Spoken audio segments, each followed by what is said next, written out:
It used to be that if you wanted to make more money as an adult, you would go to college and you'd get a degree. But is that logic still holding up today? Today we're gonna talk about the data and the facts. For example, if you go to college and get a degree, what kind of ROI can you expect on that? Furthermore, if you get a master's degree, you get higher education, what kind of ROI are you going to get on that? I think the numbers are gonna shock you. All right, let's dive in and talk about a master's degree. This is what comes before you get a PhD, and this is what comes after you get a bachelor's degree. Remember, we come from generations that basically said, if you want to stand out, you gotta have a degree. And then over the last couple of generations, we've gotten so good at enrolling everyone in getting degrees that people are like, uh-oh, I don't know how to stand out. What do I do now? Everyone has a degree. You should get a master's degree, because for all the degrees that are out there, there ain't too many people that have a master's degree. And then a bunch of people started getting master's degrees, and then they said, uh-oh, how do I stand out of the crowd? And it's like, well, maybe you should get a PhD. And they keep launching these higher levels of education. But here's the question at the end of the day. Are you getting an ROI, a return on investment for your choice to get a degree, a master's degree, or a higher education beyond that? Those looking to stand out from the bachelor's degree crowd turn to pursuing higher education such as a master's degree. And according to Fortune magazine, Gen Z is on track to become the most educated generation in history. So a master's degree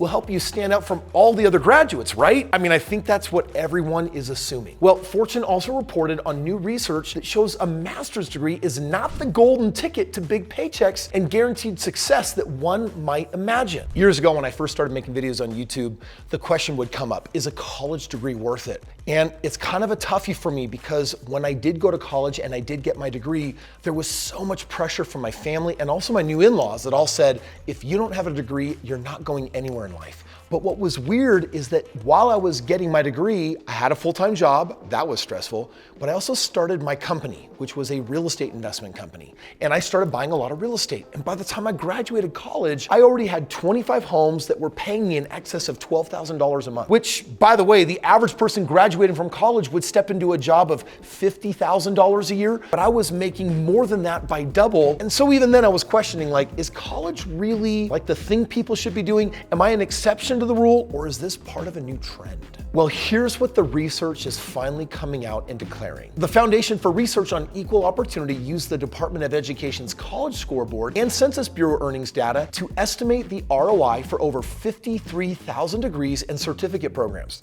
And you know what they all found? They found that all sectors of higher education contain negative ROI programs. Whoa, Kris, what do you mean by ROI? You understand that if you go to college, there's a cost. First, you have fees that you're paying. Then you have time that's spent out of the workforce where you would be earning, and then you have the actual increase of earnings that you get after you get the degree. And guess what research is showing? In many situations, it's leading to a negative ROI. And guess what?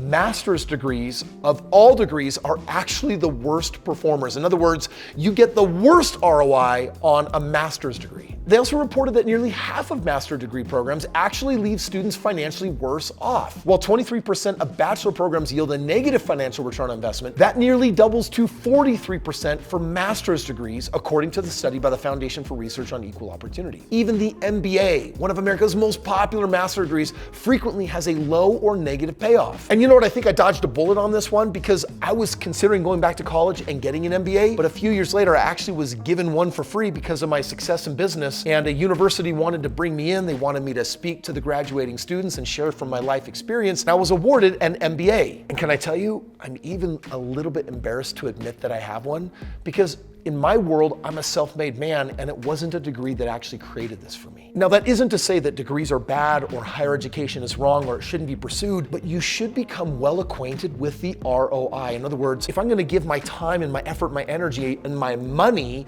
to get this degree, I should have an understanding of its payoff. Like, what will I get in exchange? And I expect it to be a positive ROI. Like, I wanna get something, don't wanna wind up with less. Fortune reported that the median ROI, defined as the lifetime earnings a student can expect when they enroll in a degree program minus their cost of attendance and earnings lost while enrolled for all master's degrees, is around $50,000. Let me put this into context so that you really understand this. If you go to college and you say, I just want to get a bachelor's degree, your ROI is estimated over your lifetime in the workforce to be $160,000. That means that you're $160,000 after all expenses better off because you had a bachelor's degree, which is kind of crazy when you're like, wait a second, I spent 4, 5, 6 years getting this thing. And I know that I'm earning more money than people that don't have a degree, but over the lifetime of my work experience, it's only $160,000 more. Well, that's kind of crazy. Then you compare that to the ROI on a master's degree. That's only $50,000 in your life. Like, I got a master's degree, and now for the rest of my work life, I will make an extra $50,000 after I subtract my expenses. What's weird is that of all master's degrees, you have the very popular, like we talked about, MBA, a master's in business administration. That one will yield you $101,000 ROI, which means I got it, and over the rest of my life of working, I made an extra $101,000. Strangely, however, there are some bachelor degrees that have much higher payoffs. Engineering, computer science, and nursing and economics tend to have a payoff of $500,000 or more, which kind of begs then like this idea of like, whoa, like I thought my degree was gonna like make me millions more dollars in my working life, or maybe at least $1 million, but you're talking about like 100 grand, 50 grand, an extra, are you kidding me? Like, wow, those are super, super lame ROIs. The research goes on to explain that one reason for this poor performance is that MBA students typically have higher pre-existing earnings potential, having often chosen high ROI undergraduate majors, such as finance and economics, so that the MBA adds little value on top of that. If you are still curious about getting a master's degree, I want to talk about the top 10 degrees that have the highest average starting salaries. 1, computer and information sciences at $105,000 a year. Engineering is next at $98,000 a year. Engineering technologies and related fields are $90,000. And then we keep working down the list all the way to number 10, health profession and related programs at $70,960. You see all 10 of them here. We've listed them out. And you look at that and you're like, whoa, how much money and how much time did I have to lay out to get this degree? And I am earning a little bit more money, but when will I actually get my positive ROI? Well, it's gonna be negative for a long time. Like eventually, in the end, you're gonna catch up and you're gonna be a little better financially off. And it really kind of begs the thinking, is this the right education that I need? Well, I'm gonna tell you right now, when making a decision on whether you should go back to school or not for a master's or whether you should get a degree in the first place, I think you need to understand the opportunity cost.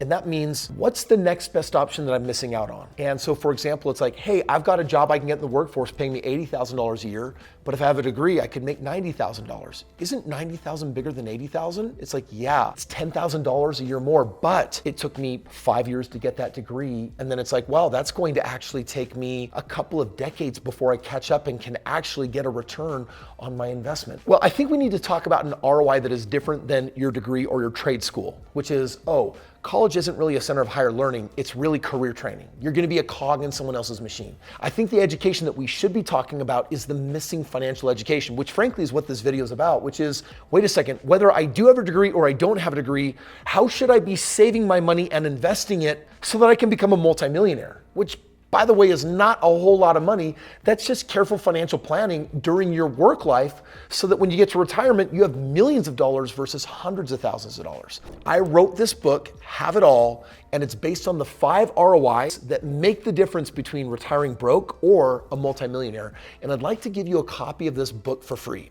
Click the link below, fill out your information, and as long as supplies last, I'm gonna send you a free copy of this book in the mail. And I promise you, it's going to make the difference, not just in whether you should go back to college or not, but more importantly, with the money you are earning, however it's earned, how do you be more intelligent with it? Because this is what will give you an ROI superior to any degree, bar none. Click the link below. Let me give you the most powerful missing financial education of your life. Kris, did you say earlier that while you were in college, you passively invested in real estate on the side, and by the time you left college, you were making way more money than your degree ever earned you? Well, that's because I concurrently got a different education while I went to college. I went to college and I got that degree, but meanwhile, I had found a couple of multimillionaires and I learned from them. And what they did is they taught me the criteria for finding the best investments that would give me the highest ROI. And if you're curious how I became financially free by the time I graduated college, there were 6 different criteria that I used for finding the best passive real estate investment strategy so that I would no longer need to work. And if you want to know what that is, click right here. I made this video just for you.